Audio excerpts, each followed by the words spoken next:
Hello friends, welcome back to my channel. Hope all of you are doing great. Today's topic is leverages and capital structure. So friends, let's start leverages and capital structure.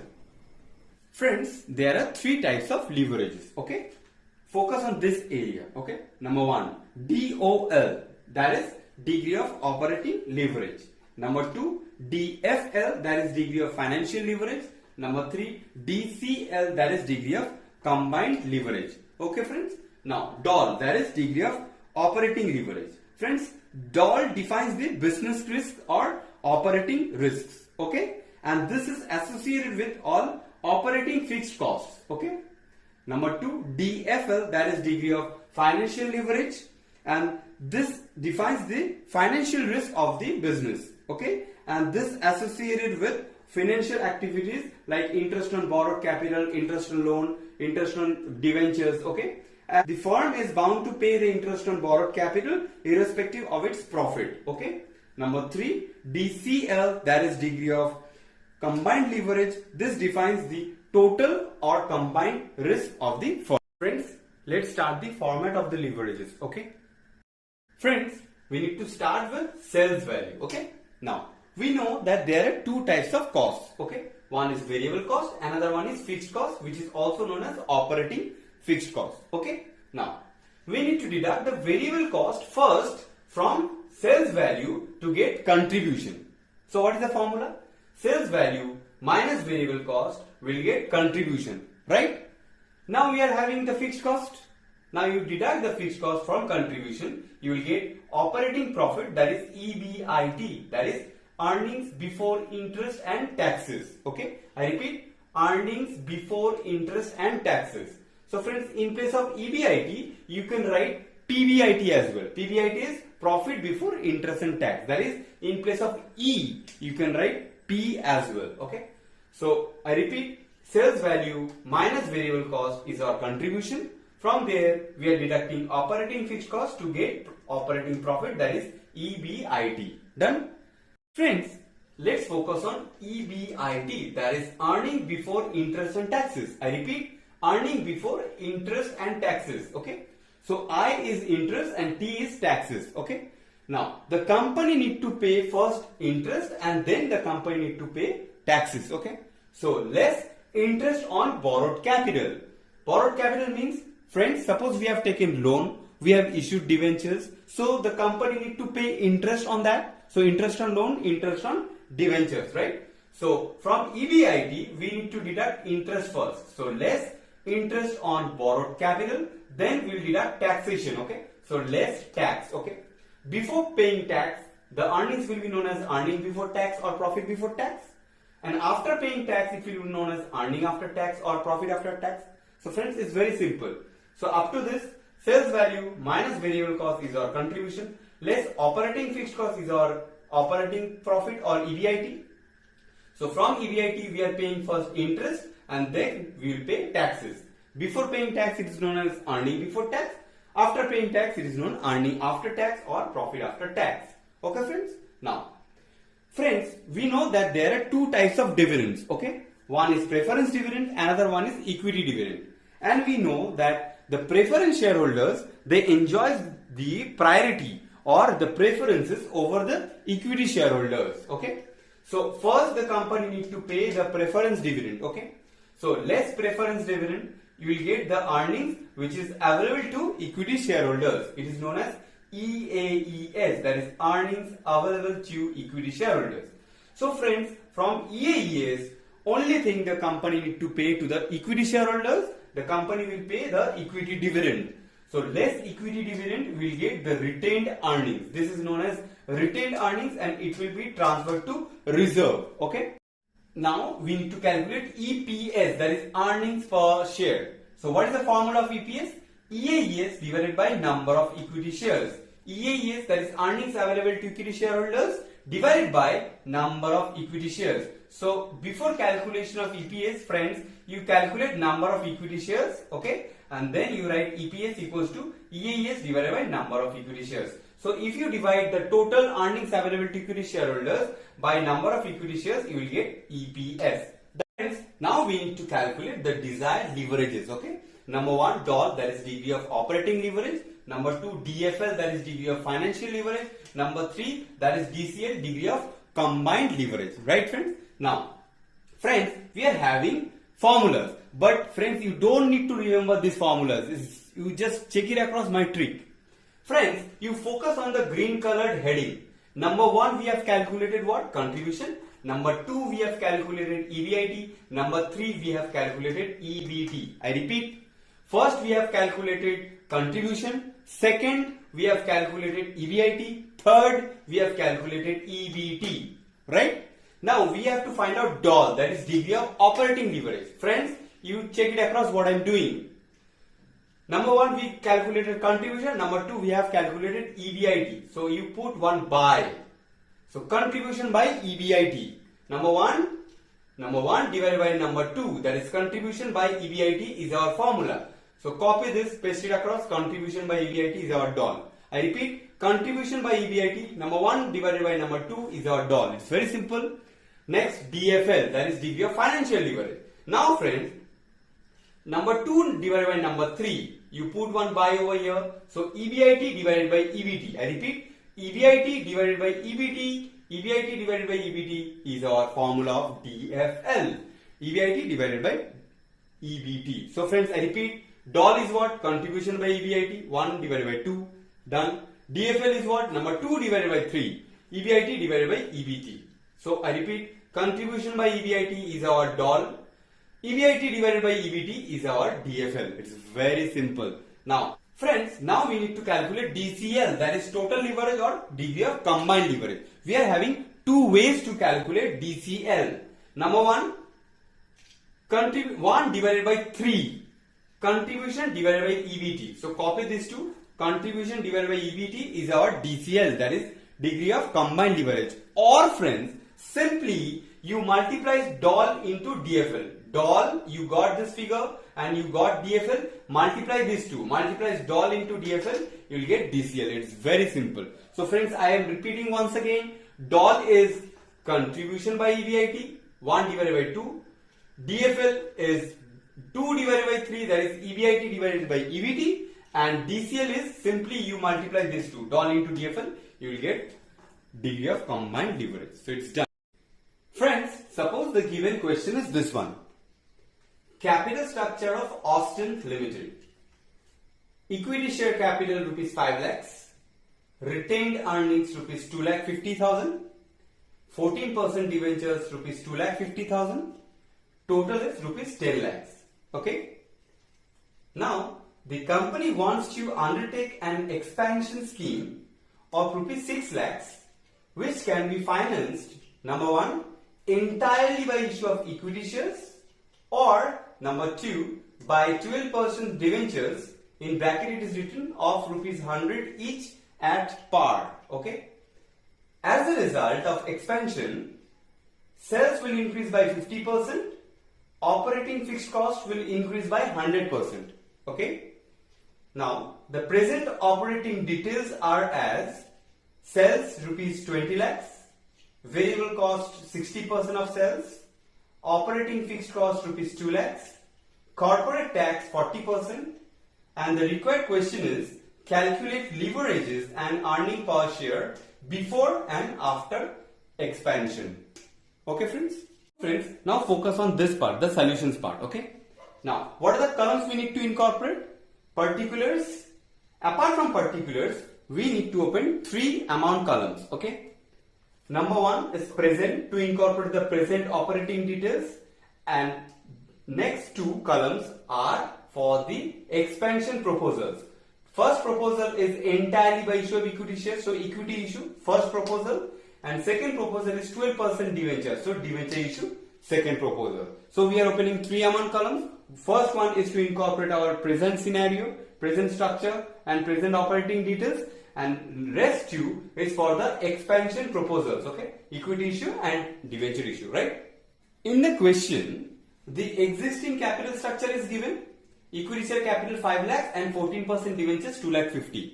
Please note, we are not considering retained earnings in existing capital structure. We need to focus on equity share capital, debentures, that is 14% debentures, and if we are having preferential capital, we need to consider that as well. In this particular sum, preferential capital is not given, so we are considering equity share capital and 14% debentures. So 5 lakhs plus 2 lakh 50, that is 7 lakh 50. We are having the existing capital structure, right? Now the company wants to undertake an expansion scheme of rupees 6 lakhs. So company wants an expansion scheme of rupees 6 lakhs. So in that particular case, what is happening? We are having existing of 7 lakh 50. We want to add another 6 lakhs in our capital structure. So if we add another 6 lakhs with 7 lakh 50, we will have 13 lakh 50,000, right friends? Now, so we are having two proposals. Number one proposal, entirely this 6 lakhs expansion entirely by issue of equity shares or by 12% debentures. I repeat, the company wants to have the expansion of rupees 6 lakhs, okay? We are having the existing capital of 7 lakh 50. So another 6 lakhs need to be added with the capital structure, and we are having two proposals, proposal 1 and proposal 2. First proposal is saying entirely the 6 lakhs entirely by issuing equity share capital, and proposal number 2 entirely by issue of 12% debentures. Okay friends? Friends, now we will incorporate the capital structure details. Okay? Now, in the capital structure, we are incorporating in two ways. Okay? In two parts. First part, we are incorporating the existing capital structure details, and next one we will incorporate the new capital structure details. Okay? So what are the existing capital structure we are having? We are having equity share capital 5 lakhs and 14% debentures 2 lakh 50. So copy this two and write it across. Equity share capital 5 lakhs and 14% debentures 2 lakh 50. Friends, this two, that is equity share capital and 14% debentures, is the existing capital structure, right? So while incorporating the proposal, the existing capital structure will remain same. So in the existing capitals, in all the three columns, we are incorporating equity share capital 5 lakhs, 5 lakhs, 5 lakhs and 14% debentures 2 lakh 50, 2 lakh 50, 2 lakh 50. Okay. So friends, we are writing the existing capital structure in all the columns. Okay. So equity share capital 5 lakhs we have considered, and 14% debentures 2 lakh 50 we have already considered. Friends, in this capital structure, we are ignoring retained earnings. Okay. If we are having preferential capital, we need to incorporate in this particular case. Now we need to incorporate the new capital structure details. Okay. In order to incorporate the new capital structure details, we need to focus on the expansion scheme of the company. It is given the company wants to undertake an expansion scheme of rupees 6 lakhs either by issuing entirely by equity shares or entirely by 12% debentures, right? So you write it down, equity share capital, new capital structure and 12% debentures. You write this two, equity share capital and 12% debentures, right? So an expansion scheme, the total value is what? 6 lakhs, okay? So in equity share capital, first one entirely by issue of equity shares, so 6 lakhs you need to incorporate under equity issue, and 6 lakhs entirely by issue of 12% debentures for the second scheme. So under second scheme you need to write 6 lakhs as 12% debentures, right? 12% debentures 6 lakhs, right? Now friends, you add all these three columns. First column will be 7 lakh 50, second column will be 13 lakh 50 and third column will be 13 lakh 50. So total capital structure is 7 lakh 50,000 for the present or existing capital structure, and for the proposed capital structure we are adding 6 lakhs with the existing 7 lakh 50. So it will become 13 lakh 50,000 and 13 lakh 50,000, right friends? Friends, now simply we need to follow the format, okay?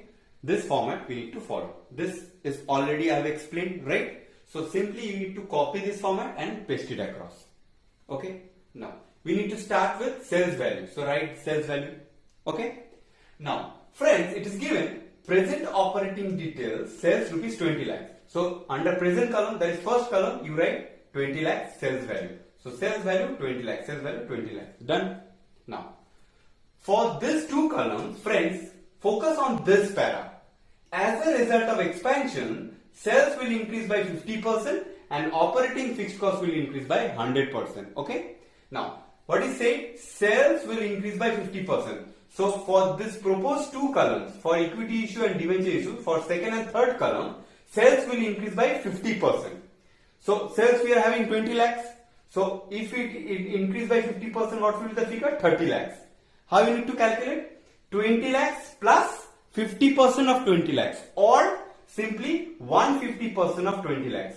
So 150% of 20 lakhs is 30 lakhs, 30 lakhs. Done. I repeat, for the sales, the present value is given 20 lakhs, and for the proposed or the expansion, it is given sales will increase by 50%. So 50% of 20 lakhs plus 20 lakhs, that is 150% of 20 lakhs is 30 lakhs, 30 lakhs. Done. So sales value is done. Next one, we need to deduct variable cost, right? So less variable cost. It is given, friends, 60% of sales, okay? And nothing is given over here. So 60% of sales. Simply you calculate 60% of the given sales. So 12 lakhs, 18 lakhs, 18 lakhs. You deduct this, you will get contribution. So contribution is 8 lakhs, 12 lakhs, 12 lakhs respectively. It is done. So we have calculated contribution, sales value minus variable cost, right? Now friends, the next one is less operating fixed cost. So less fixed cost, or you can write operating fixed cost as well, okay? Now, friends, is check it across operating fixed cost for present scenario. It is given operating fixed cost 2 lakhs. So you write fixed cost 2 lakhs in the first column, right? Under the present columns, 2 lakhs. It is done. Now friends, check it across over here. Operating fixed cost will increase by 100%. So what will be the figure? 2 lakhs plus 100% of 2 lakhs. Or else friends, 200% of 2 lakhs. That is 4 lakhs, 4 lakhs. I repeat, fixed cost for the present scenario, it is given 2 lakhs. So we have copied this figure and pasted it across 2 lakhs. Now fixed, it is given for the expansion project. For the proposed 2 columns, it is given operating fixed cost will increase by 100%. So 2 lakhs plus 100% of 2 lakhs, or else friends 200% of 2 lakhs. So 4 lakhs, 4 lakhs. So it is done, friends. So if we deduct fixed cost from contribution, we will get EBIT, that is operating profit, earning before interest and tax. It is 6 lakhs, 8 lakhs, 8 lakhs respectively. Okay friends. So EBIT, that is operating profit, we have already calculated 6 lakhs, 8 lakhs, 8 lakhs. Okay friends. Friends, now we will calculate interest on debentures, right? Now, while calculating interest on debentures, friends, check it across, we are having 2 debentures. 14% debentures and 12% debentures, right? Now, 12% debentures is applicable only in the third column. It is not there in first 2 columns, right? So in the third column, we are having 2 debentures, 14% debentures and 12% debentures. So both are applicable in the third column. And in the first 2 columns, we are only having 2 lakh 50, 2 lakh 50, 14% debentures. We are not having 12% debentures. So friends, interest on debenture for first 2 columns, 14% on rupees 2 lakh 50. So 2 lakh 50 into 14% will have 35,000, 35,000. Okay friends. Now, for the third column, we are having 2 debentures. One is 14% debentures rupees 2 lakh 50 and 12% debentures 6 lakhs. So 2 lakh 50 into 14% will have 35,000 and 6 lakhs into 12% will have 72,000. So you add this to, we will have 1,07,000 as a total interest on debentures. I repeat friends, interest on debenture in first 2 columns, we are only having 14% debenture. So 14% into 2 lakh 50, we are having 35,000, 35,000. And in the third column, we are having 2 debentures. So 14% on rupees 2 lakh 50 is 35,000 plus 12% on rupees 6 lakhs, that is 6 lakhs into 12%, that is 72,000. So addition of this two will have the total interest on debentures, that is 1,07,000, right? Now friends, after deducting interest from EBIT, we will have EBT, that is 5,65,000, 7,65,000, 6,93,000. So this are the EBTs, earning before tax. Now friends, from EBT we need to deduct tax, right? So EBT minus tax will have earning after tax, right? So EBT minus tax will have EAT, that is earning after tax. So the tax rate is given corporate tax 40%. So in bracket you can write 40%. So 40% simply you need to calculate on EBT, okay? 2,26,000, 3,06,000, 2,77,200. You deduct this tax from EBT, you will get earnings after tax. So earning after tax is 3,39,000, 4,59,000, 4,15,800. So friends, we have calculated earning after tax. Friends, we have calculated EAT, that is earning after tax. So from earning after tax, if we deduct preference dividend, we will get EAES, that is earnings available to equity shareholders. From EAT, if we deduct preference dividend, we will get EAES, that is earnings available to equity shareholders, right? Now, friends, in this particular sums, we are not having preferential capital. We are having equity share capital, we are having debentures, but we are not having preferential capital. So we are unable to calculate preference dividend, right? So in preference dividend column, you can simply write nil. Okay. So if you deduct preference dividend from EAT, you will get EAS.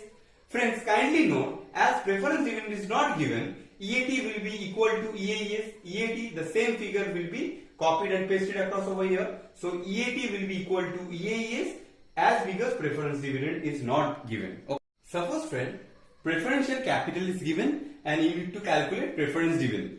How you will calculate? The process will be same as like interest on debenture. How you have calculated interest on debenture? Debenture is 2,50,000 into 14%. Simple. So likewise, if suppose 10% preferential capital, 10 lakhs. So how you will calculate? 10 lakhs into 10%. You will get the preference dividend. Okay. So in this particular case, we are not having any preference dividend.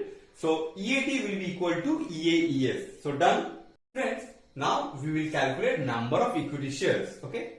In order to calculate number of equity shares, we need to focus on equity share capital.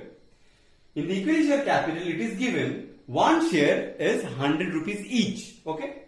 So if you divide this equity share capital of rupees 5 lakhs divided by 100, you will get number of shares. So what will be the figure? 5,000. So number of shares will be 5,000 at the rate rupees 100 each. So 5,000 shares at the rate rupees 100 each will be your 5 lakhs share capital value.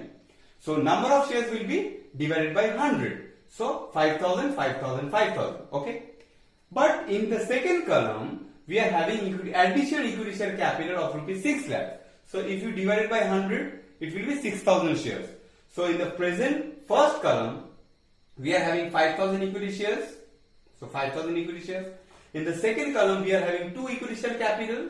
Okay. So number of shares will be 5,000 and 6,000. So 5,000 plus 6,000, it will be 11,000 in the second column. And in the third column, we are only having 5 lakhs equity share existing. Okay. So 5,000 equity shares. So 5,000 equity shares. So I repeat, number of equity shares is 5,000 for first case and third case. And in the second case, we are having 5,000 plus 6,000, that is 11,000. So 5,000, 11,000, 5,000 is our number of equity shares. Now friends, we will calculate earning per share. So what is the formula? EAES divided by number of equity shares. EAES, that is earnings available to equity shareholders, divided by number of equity shares. So EAES you know and number of equity shares you know. This divided by this, you will get EPS, earning per share. 67.80, 41.73, 83.16. Okay friend. So this is our earning per share. Done. Now friends, we will calculate the leverages. Okay. Degree of operating leverage, degree of financial leverage, degree of combined leverage. Right. So number 1, degree of operating leverage, DOL. The formula what I have already explained, contribution by EBIT. So contribution divided by EBIT, this divided by this, right? So contribution divided by EBIT, 8 lakhs divided by 6 lakhs, you will get 1.33, right? Now, 12 lakhs divided by 8 lakhs, you will get 1.50. And in the third column, again 12 lakhs divided by 8 lakhs, you will get 1.50. So DOL is contribution by EBIT. Done. Next one will be DFL, degree of financial leverage. This is EBIT by EBT. That is EBIT divided by EBT. Okay. So 6 lakhs divided by 5 lakhs 65,000, you will get 1.062. EBIT divided by EBT. So 6 lakhs divided by 7 lakhs 65,000, you will get 1.046. Okay. Now 8 lakhs divided by 6 lakhs 93,000, you will get 1.154. So this divided by this. EBIT divided by EBT is our DFL. Done. Next, DCL. Friends, simply you multiply this two, DOL into DFL. DOL into DFL, you will calculate 1.41. DOL into DFL, you will calculate 1.57. DOL into DFL, you will calculate, you will get DCL 1. You check it across, earning per share, that is EPS, is 67.80 for present scenario, 41.73 for first proposal, and 83.16 for the second proposal. It means, friends, the company should accept the second proposal as it gives the highest earning per share, that is 83.16. So the company should accept the second proposal as earning per share is highest and it should issue 12% debentures or rupees 6 lakhs. Okay friends? So friends, this is all about today's video. Hope you guys liked it. If you guys find this worthwhile and helpful, then do share with your friends. Thanks for watching friends. See you in the next video. Take care. Bye bye and all the very best.